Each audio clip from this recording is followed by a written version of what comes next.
What's going on? It's your man, DJ Big Mike. This is Beyond the Tracks podcast, your podcaster's favorite podcast. What's going on? Today is a beautiful, beautiful day. I got two special guests in the building today. One is an up-and-coming champion, without question, and one is the OG veteran. Allow me to introduce our guest, Keith Vining, and y'all know Dee Millz. Derrick Miller, what's going on, fellas? Yeah. Everything's good. You good? You good? Oh, yeah. Doing good, doing great. Man, that's what it's. Man. Derrick, you just coming back from another awesome fight.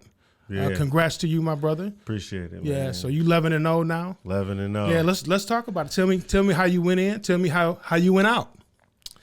You know, it was it's been tough, Training is always tough, dealing with training and, life schedule all together. So, I mean, I didn't train as much as I should have for this fight.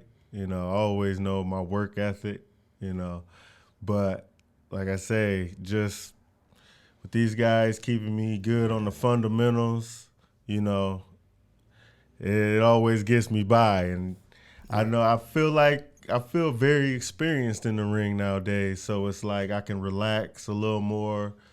It don't take as much energy out of me to switch up the game, put pressure on, take pressure off. It's a thinking game, and we went into that fight. Mm-hmm. It was funny because we had they call it equipment failure. Okay. Oh, yeah. Typical Dee Millz. So what happened with that? Man, so I got out there. Your bra ain't come off or nothing like that. Man, I ain't had no cup on, basically. I left my cup in the locker room, and I'm like, as soon as the ref walked up to me, because they do the check your gloves, and then he was about to, frap me in my junk to check for cup, and I was like, whoa. I just thought about it. I'm like, oh yeah, my cup. And so he let you go back and handle your business. Yeah, I ran out the ring. Yeah. Went to the back, threw a cup on, came back out. I bet you that threw your opponent off. He was like, what the hell going on? Right. What's going on? Man, and then you got in there, got him up out of there after what, 2 rounds? Yeah, 2 rounds. I think it was a minute and 46 seconds or something like that in the second round. Okay. What what did he say to you after, man, I got to go back and do all this all over again?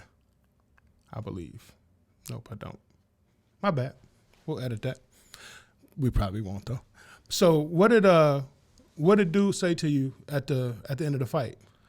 I seen a couple videos where he kind of came up and was in your ear. My opponent? Mm-hmm.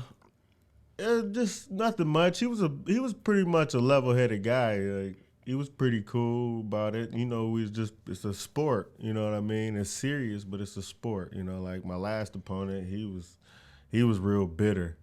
You know what I mean? Yeah. He's mad. He's making all types of posts after the fight. I mean, like, I beat you every round. Like, how do you?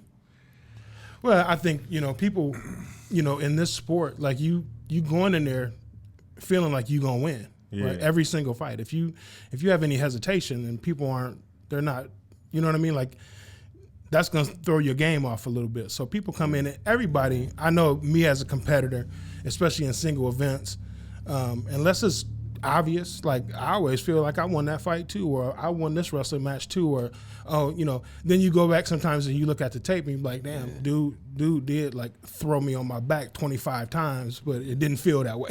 Right. You know what I mean? Right, it didn't feel so yeah, so Keith, what do you think about Dee Millz? Do you think it's his raw talent, or do you think it's the coaching? Give me a percentage on that. Well, in the beginning, in his fighting career, I didn't know if he was gonna make it.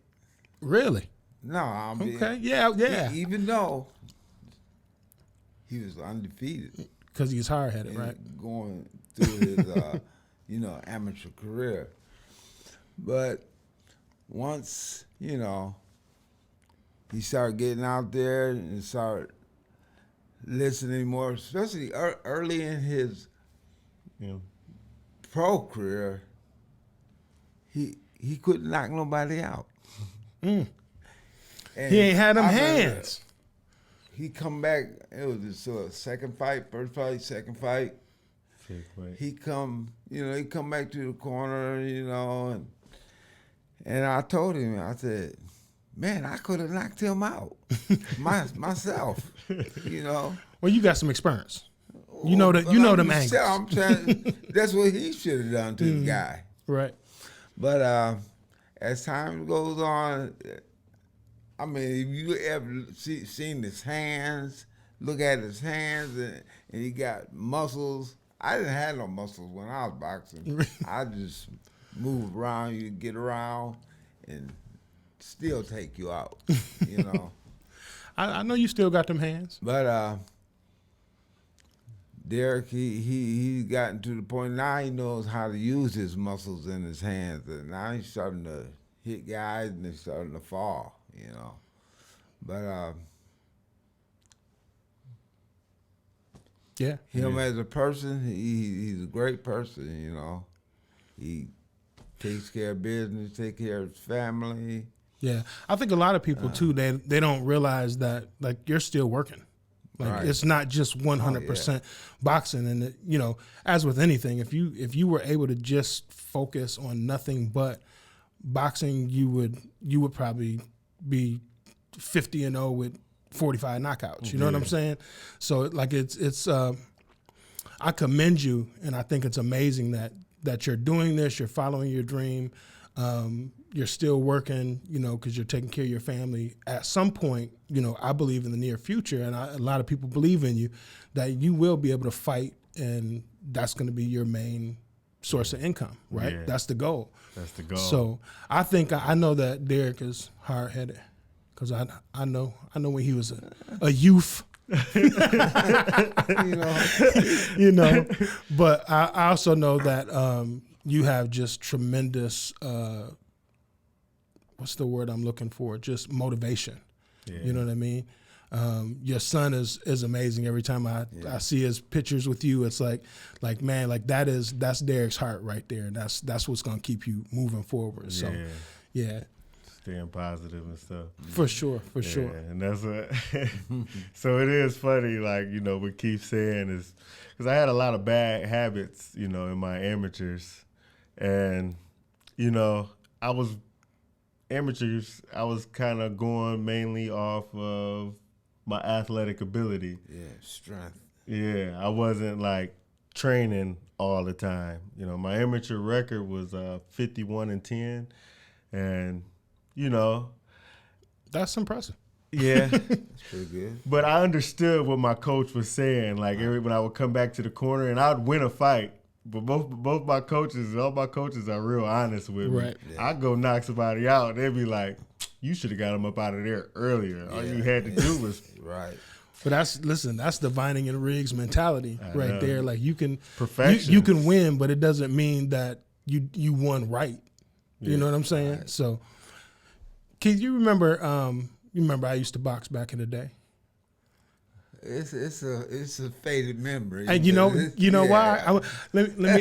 I'll tell a quick story. I think I was about 8 or 9. Mm-hmm. Right? We fought at the Armory. I think that was might have been my second or third fight. And I went out and bought one of the double mouthpieces, right? Because all the that's what the pros was rocking. So I had to get one too, right?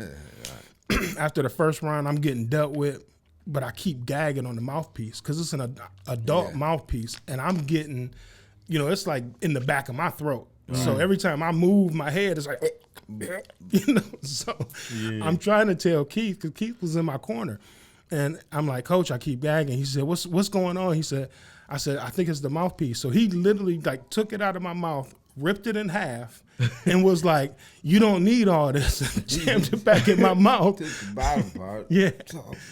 Yeah. Put it in his So- mouth, and he's ready to go. Yeah. Now the next round, dude was piecing me up again. You know what I mean? And I'm just like, I'm trying to find all the excuses in the world, right? And I remember Keith was like, either you gonna go in there and you gonna fight, or you gonna get your ass out the ring. Now, mind you, I remember I'm like 8, 9 years old. You know what I'm saying? So I had a pretty decent third round, but still lost. We only fought 3, so still lost. 2-1. Yeah. And I get out. And Keith said, "So what'd you learn from this?" And I just looked at him. I was like, "I don't like being punched in the face." You know what I mean? So, and he was like, "Well, you need defense then. You need this." And like he's breaking everything down. And I remember just going home and like laying in my bed going, "I don't know if I want to box. Like training is cool, the camaraderie and all that is cool, but man, I don't like getting hit." You know what I'm saying? So like I think I had like 2 or 3 more little fights, and I was like, "Yeah, I'm straight. I'm a mess with this baseball." Yeah, You know right. what I'm saying? Right. I'm gonna mess with Back some there, baseball. You was back there with Eric Hall. Yeah, Eric Bronco. Eric Hall is the only person I know at 80 pounds that could knock out he was knocking kids out, 80 pounds. Yeah, yeah. Boom. I mean, hitting them hard, too. He's beating them kids far, not get up. Oh, man, Eric. Look like you did Yeah, something. shout out to E. But Yeah, he would have been a good fighter. After boxing, he just took off on summer and started playing basketball, and that was it then. Once he started playing basketball. yeah. He didn't like fight. he could fight, but he didn't like getting hit either. He was pretty boy. He didn't like getting punched in the face, getting eyes Too swollen up. much had to worry about it. He wasn't That's getting true. punched that much. That's true. That's true. I'm trying to think of who else was fighting in that era, but I know it was Bronco because I think it was your dad. Your dad was one of the coaches. Gene Brother McCart. Kevin and Yep, Kevin.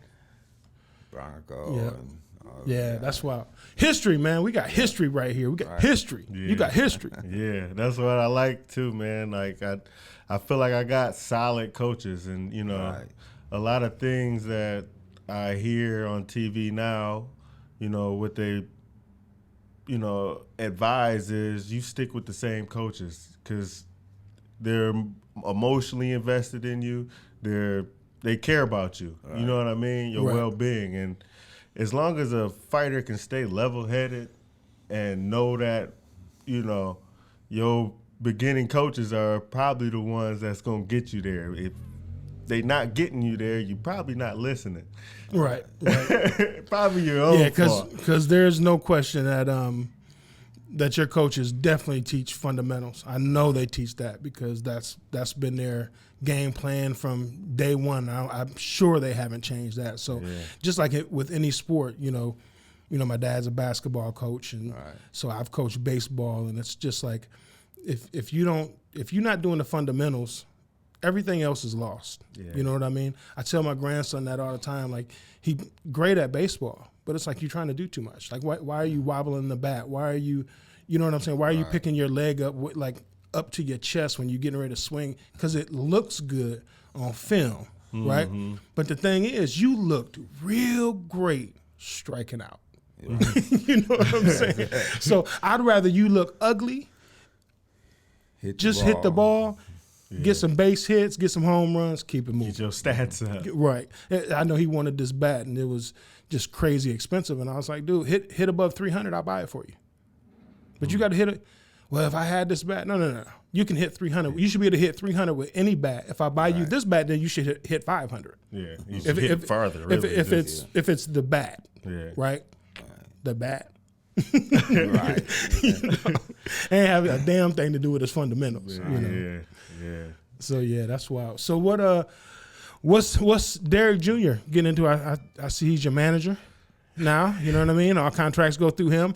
I got my boxes of Skittles, so I can bribe him.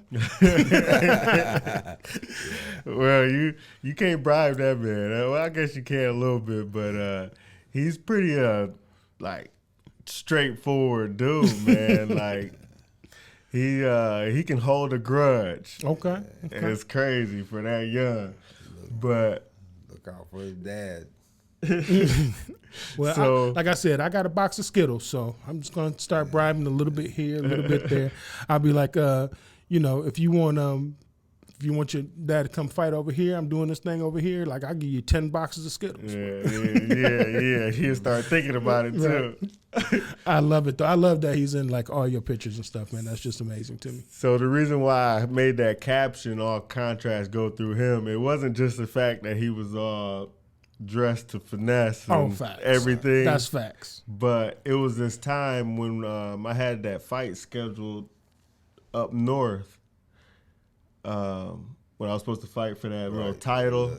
The title, yeah. He came with me to go sign the contract. We went up there. We stayed at this hotel. You know, they paid for it. And I'm going back and forth with them about the contract. You know, I just felt like I deserved a little bit more money or whatever else, you know. I wasn't so sure. It took us all day, you know, Just ironing to things out. figure it out.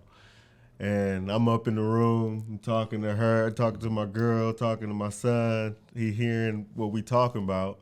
Like, I shouldn't sign it. Oh, I should sign it. Well, babe, da-da-da-da-da. And he just in the room kind of listening. Mm-hmm. You never know when a kid listening sometimes. They just get quiet. But so it got late at night, and I called the dude, and I'm like, meet me downstairs. Let's talk about it. And my son was like, we was in the room. My son was like, Dad, don't sign the contract. He was like, you don't feel good about this. You don't feel good about that. Mm-hmm. And it's this and that. He was like, don't sign it. And I'm like, we and my girl looked at him. Yeah, he's been paying attention. So, I'm like, you know what, son? That's it. I ain't signing the contract. I'm going down there to tell him right now. I go down there by myself, and I'm talking to the dude, and I was like, you know what? I'm going to sign. So, I went down there. I'm like, all right, I'm going to sign. So I called my family down. I'm like, we all going to sign this contract together, this and that. And my son come down, and I'm getting ready to sign. He walked right up to the desk. He was about to be like, no, I don't think you should sign. Straight. Like, he walked right up to the desk like, no. Yes, future manager without question. So, I ended up signing. I'm like, come on, calm down, Derrick. I don't think the show even happened. Right. We didn't, so it never happened. See, he knew. He had a sense. Yeah, he had a sense. Yeah. That's an amazing story. Like, because once he get older, I can see him. More knowledge behind him. Oh, he gonna be trouble. What you doing, Dad? Right. Yeah, you can't do that. You can't do it. Yeah, but when he get older, he's just gonna say no. Yeah. He's not signing. I'm not even bringing it to him. Deal with it. God, let me see that. Oh no! Right. And how old is he now? He's 8. 8. Yeah. So by the time he gets 12, he gonna be all in your contracts. He gonna be in my business like ever. Mm-hmm. I love it. Keith, what's going on with Joe's ALCC and what y'all got going down there? Okay. Well, right now we're in the midst of just more or less trying to hold the team together, because right now they got us downstairs at the community center, and then we're supposed to be moving to the library. Okay. That's gonna be our gym, the library. Because they're redoing the library, right? Because they're moving, right? They're supposed to be building another library on the other side of the center. Okay. Mm-hmm. So dealing with that, that's just something that we need that we do, but. You need that space. The thing is, dealing with the community center, now you got to deal with MCOP and it's you know, We sharing a space for a boxing gym. yeah, It's Right, tough. right. it's Yeah, because I seen they moved it upstairs, right? right. Yeah, up in Oh, the that- bags. part of it. Yeah, the our bags. bags, Yeah, our bags and stuff are upstairs. the ring's still downstairs. Right. Yeah. Downstairs. But once everything gets finalized, we'll have the bags downstairs at the library, and That should be a nice everything in space. one spot. That should be, it'd be definitely a nice space. It's about getting it done, though, right? And making So, it to right. that point, Right. keeping it together. So you know? it's I don't know, man. It seems like they've been really like moving things fast when they need to move things fast. And another thing, you know, I'm gonna bring this up because I feel it need to be brought up. We're the only boxing club in Michigan where you don't have to pay to Okay. box. You know, I was gonna add that was my next question. So everything is free. if, Like if except I'm- for you know, if you want to have a boxing match, you always have to go through USA Boxing. USA Boxing. and but I mean to pay come for it. train things But like as that. far as us training the kids, and it's free. You Okay. know. So where does your It's finances always been normally like come from? that, though, huh? Yeah. Where does your financing come from to get the Finance- things that you need? Financing comes from the community center and MCOP. Okay, so they have like a But budget I'm for talking it. about as far as the coaches. Okay. We have to, we don't have to, but we dedicate our time to the kids. It's been that way with my dad. It's Right. been that way with Joe Jarmo and anybody else who ever coached down there. You Okay. know. So that's the I mean, and But, you know, that's a great thing, but you know, They've asked us before, you know, how you guys feel about it. I have nothing against it, believe me. right. But that's as far as it's gone. Okay. So we might have to do some fundraisers then. We may have to sponsor some stuff. I'm just saying.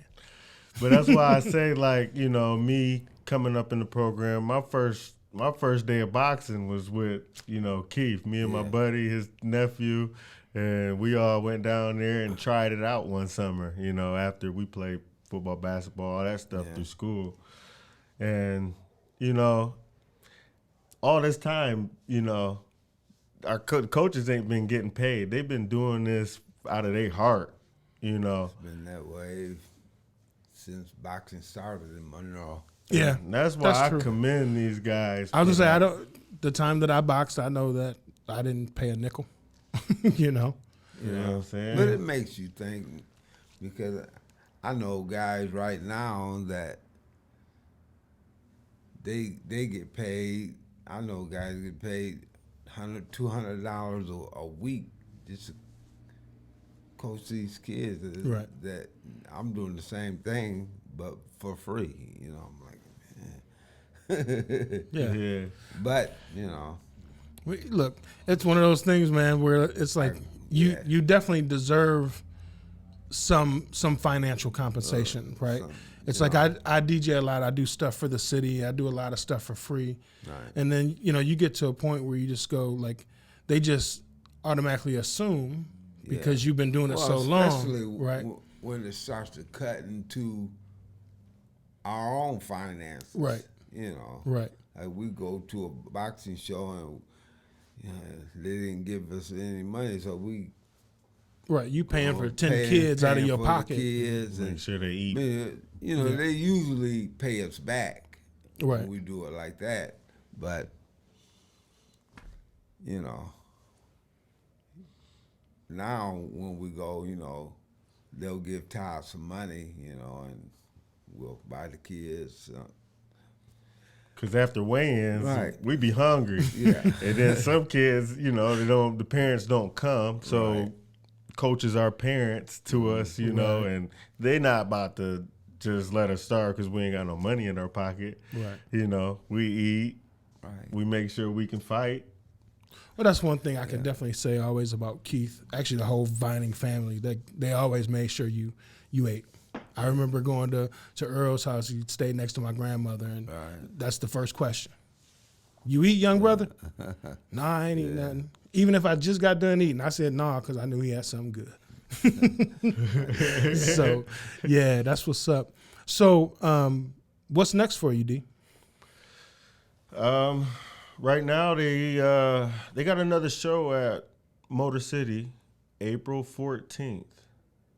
So possibly that should be the next go. You know, I'm weighing my options about it. You know, I'm working a lot right now. Like I say, the last fight I didn't train as much as I wanted to because the balance of things. Right. Things are just real busy at work, and you know, I'm really trying to get out to some other states and go jump in somebody's training camp. Like, you know, I could easily jump in, like Jake Paul and them's training camp. I would say they need me for real. Right. It's a joke because those guys, you know, as far as the box rankings and things like that, I'm way above Jake Paul and all them, but they getting $30 million to my couple dollars. That's because they just selling a personality. Yeah. You know what I mean? They can fight a little taste. Yeah. But they're really just signing for personality. And that's because people I had this conversation the other day and I said like Jake Paul and Logan Paul. Really, like, people buy these fights because they want to see him lose. Right. It's not because they want to see him win. They want to see him lose. You know what I'm saying? So, Same thing with Floyd Mayweather, too. They want to see Floyd lose. A lot of people want to see Floyd lose. Right. But Floyd said, What's your thoughts on the Logan brothers? Keith? I don't really think about them because you take it like this. I'm coming up and I'm a professional fighter and I'm paying my dues. I'm fighting this person, that person, this person. And say I get a couple $1,000 here and a couple $1,000 there. And for me to get a big purse, I'm gonna have to get a world title fight or something like that. Right. They come in, run their mouth, talking about I could beat Floyd Mayweather, blah blah blah blah blah. And next thing you know, they fighting for $100 million. Right. Maybe we need to switch your game up, D. You know. Well, that's why I appreciate. And they're all retired fighters that they've been fighting, right? Right. Nobody's been the like. Thing is, this last fight that he fought Tyson Fury's Tommy. brother. Yeah. And lost.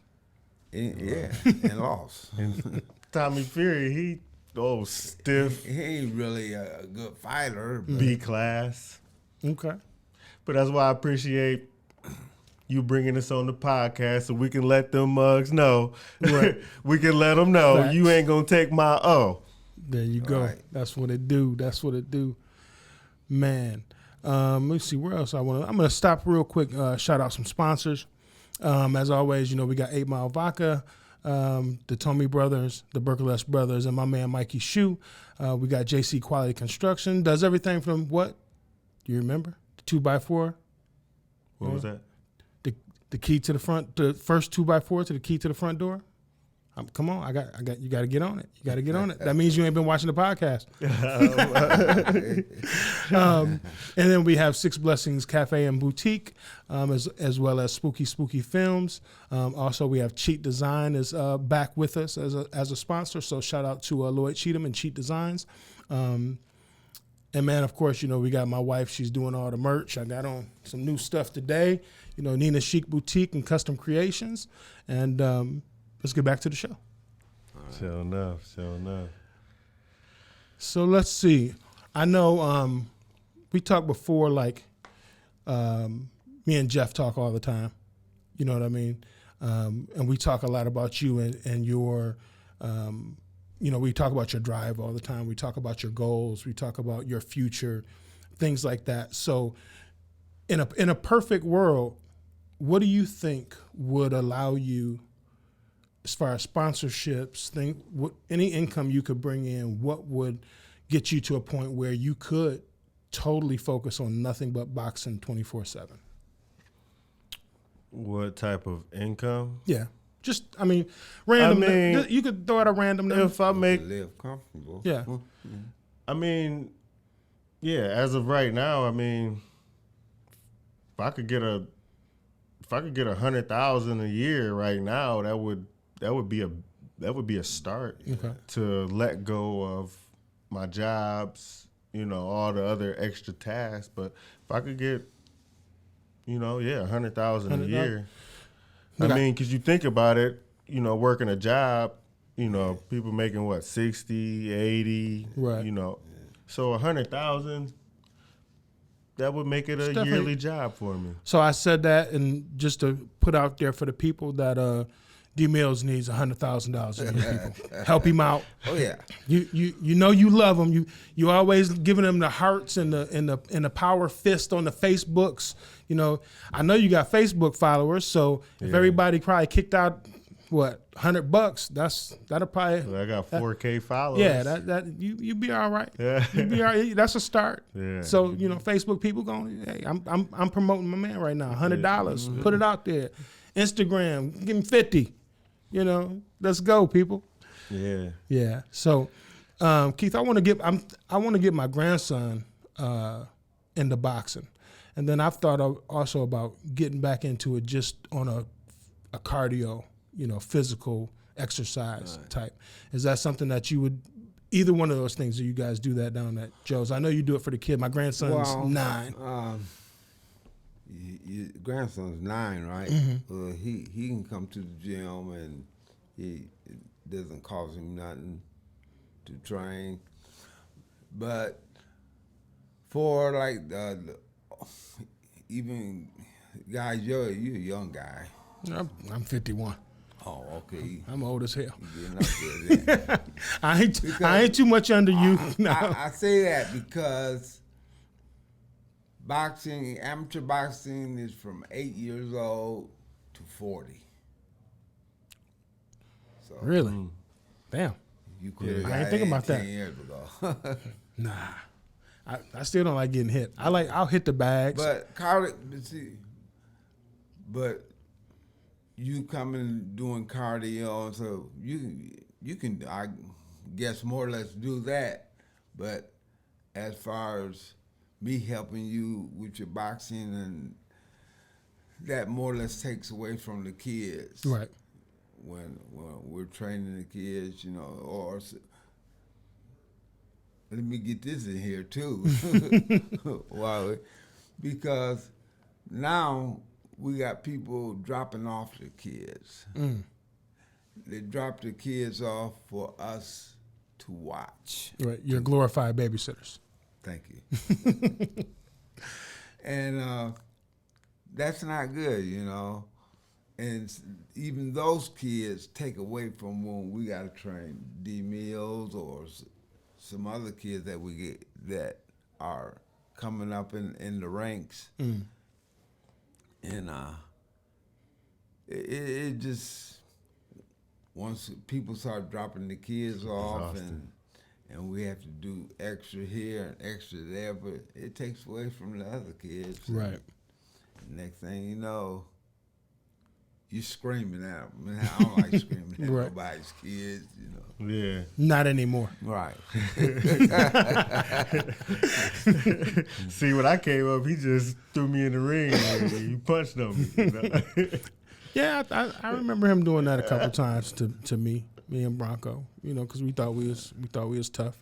He hit me with a couple body shots, and Oh, that was his favorite. That's Yeah. his favorite when he can. I would say I realized right away that he hits hard, and I know he probably hit me at about 10%. But I wasn't hitting you hard, believe me. Right. That's what I'm saying. That's what I said. You was probably hit me about That's 10%. what I said. It was like one time when I was young, I got in the ring with him, and I still tell everybody all the time, like, maybe it wasn't the hardest I've ever been hit by somebody all the way to this point, but it's the one I remember. Exactly. And he just kind of, stuck his arm out there. I kind of ran into it and shook me up a little bit. I'm like, ooh. I love it. I appreciated that, like for him to get in the ring with us and just show us how easy it is since we young, athletic, thinking that we could beat up on any old man, you know. He changed the game like, wow. They start calling you Pops for a minute till you stuck them a couple times, and they was like, okay. You still get them, Ty got this little joke here. He'll ask the kids, hey, you sparring today? I got a 64-year-old you can spar with. And them kids, they get eyes big. Okay, I spar a 64-year-old. He said, there you go, right there. And they look over and see me and say, oh, no, I ain't going to do that. But boxing is, the sport is, once you get into it and you start coaching kids, you get in the ring with them sometimes, and it's just showing. I'm just showing them like the way I use with my hand pads. Yeah. I touch the kids and let them know, yeah, I can touch you here, and just let them know these are openings that you are leaving open for me or anybody else. Right. Mm-hmm. So it's Keith, what's your greatest joy about boxing? From beginning to end. Because you've been doing it just a little bit. How old was you when you first started boxing? 21. 21. Okay. That's a late. That's late. That is late. For some reason, I thought it was earlier. 21. I started when I was 21. Got in the gym.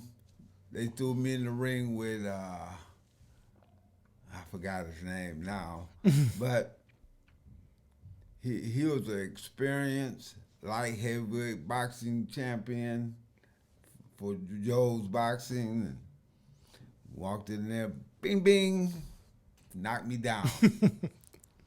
Now, from that point on, I could have left the ring and never box again, or get up. Like me. Like if he told you.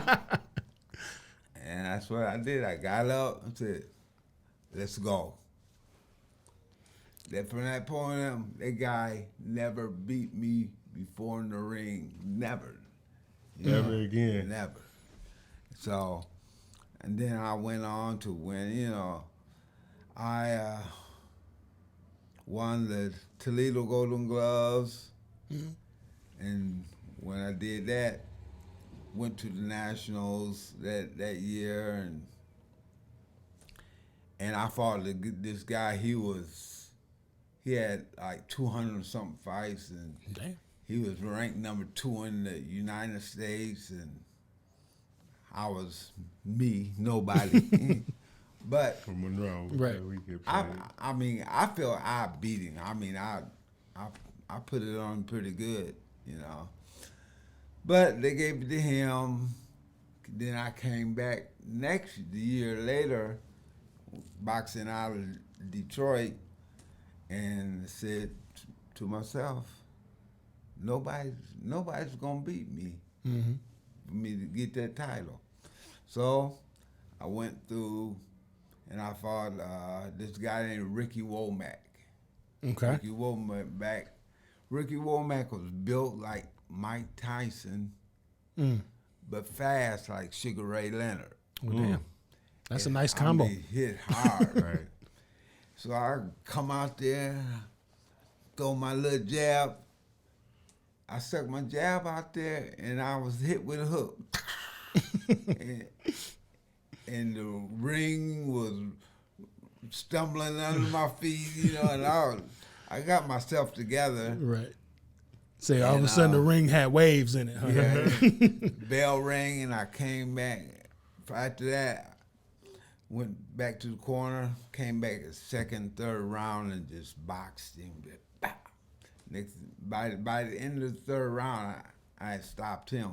Dang. Fundamentals. Then from that point, I went to the Nationals, and my first fight, I fought this guy named Kevin Kelly, and he dropped me in the first round. Then I stopped him. I made Listen, him that's have, that east side in I you. made him have an asthma attack. With a body shot, Yeah. dude? And then I fought this guy from, I think from St. Louis, went on. I ended up fighting this guy from Toledo named Jamie Howe that I had fought 3 times before that, 2 times before that. The first time I fought him, you was fighting because we had fought at the Armory. Yeah. And I beat him. Second time, I was supposed to fight at the high school, and my opponent didn't show up, so I'm thinking I got a free day off. This guy named Jamie Howe was sitting in the audience. Oh, snap. And they looked up and seen him and said, "Hey, Jamie, you want to fight?" What y'all asking? I'm like, what y'all asking him for? Y'all trying to get me to fight. He was rough. He was rough. A rough, yeah. He said, yeah, he'll fight. Came down, fought, beat me. What? That's Then we gotta met be again. crazy. Because some people just thought it was somebody from the audience, right? Some random dude. Yeah. But That's the boxing. third time we fought, it was at the Nationals and semifinals, and I hit this guy with a left hook in the third round. I was beating him the whole fight. Hit him with a left hook towards bottom lip off. Oh, It was Damn. it was just hanging there. That's a story. And That's a story. that's a story. And the referee was getting ready to stop the fight, and he screamed, "No, don't stop the fight, please. There's only a few seconds left." And the referee didn't stop it. So I kept putting it Just on. banged him up a little bit more. And Damn. after that, That's a hook. You tear somebody's goodness. lip off. yeah, I fought this I ain't heard guy that before. Yeah. named Sherman Griffin in the finals and beat him. But that was the toughest boxing I ever been through in my life, because I had to fight every day. From my first fight was Tuesday, then I fought Wednesday, Thursday, Friday, and Damn. Saturday. And I say that all the time about Dee Millz. I'm like, damn, this dude is fighting like it feels like every other month. I was like, who does that? But hell, he talking about fighting 3 days in a row. Yeah. Well, That's wild. that was amateur Yeah. tournaments, right? Yeah. Yeah. Oh, okay. Yeah. Yeah. That's a lot of fighting. And then still, like, nowadays, the amateur tournaments like that he's fighting in, where they fought every day, we're fighting every other day. Yeah. You know, they switched it up so weight classes Right. match. They do every other weight class. That's wild. So So if you fight in a national tournament, you still have to fight every day. You say, like, cause my day for my weight class was Tuesday. So you fought Tuesday and Wednesday, Thursday, Friday, Saturday, Sunday. You fought 5 days in a row. The other weight class, say if you was a middleweight, you fought Monday, then you had Tuesday off. Then you fought Wednesday, Thursday, Friday, Saturday. yeah, I think of like, I've so- taken my son to like baseball tournaments, week-long baseball tournaments. Right. And the most they're going to play is 2 games a day. That's the most. Right. But even if they play one game a day and they make it through the whole week, to me, shit, that's exhausting as hell. For me. Right. So I feel like the kids, like they going through, because it's hot, they out in the sun, but I feel like boxing is like that times 1,000. You know what I mean? Because you getting hit, you know what I'm saying? All about being in shape. Yeah, I listen, I guess that definitely makes sense. You got to be in shape. Mm-hmm. So, Keith, what's some of your highlights as far as coaching? What's some of your greatest hits and your greatest misses in coaching? Coaching is traveling. Okay, that's a hit or a miss. That's a hit. Okay. Coaching is taking me all over the United States and all over the world. Be training. I've been to Italy to train, Okay. Cuba. Let me see who else. I've been all over the place, man. So I definitely understand that traveling, because like when my kids was playing sports and we was traveling, like up until Jordan played baseball, my oldest son, I had never really been out of Michigan unless it was like Alabama to go visit family or something like that. So like for us to go, like we went to St. Louis, we went to Tennessee, we went like all these places. I would have never seen those places ever, probably. Especially at that time. So that's why. What about you, Dee Millz? What's your biggest hit or miss since you've been boxing, amateur and pro? I mean, I know you really like knocking folks out. I see the joy in your face when you do that. Well, see, my greatest joy about it all, honestly, is people coming out. People buying tickets to come see me fight, and then it's like all my family is coming together more and more and more. Like through your amateur days, nobody really shows up for, your amateur career so much. It's probably frustrating for fans anyway, the amateur side, because so many fights fall off. People come for no reason sometimes. Right. So I had to kind of understand that. It's not that, and a lot of other fighters need to understand it. It's not that nobody's not supporting you.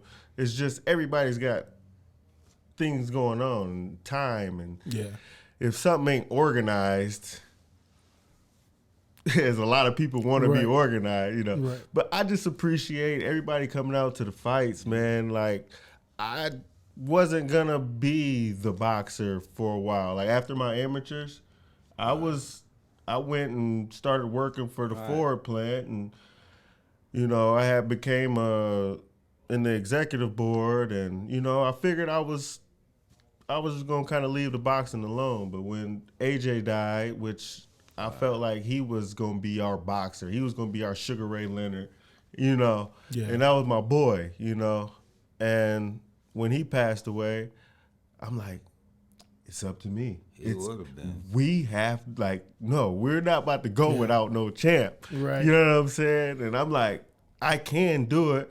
I'd rather leave it to him. Go ahead and you the skilled bug, So you kind of took the reins. I'm like, man, I got to do it. Our city needs it.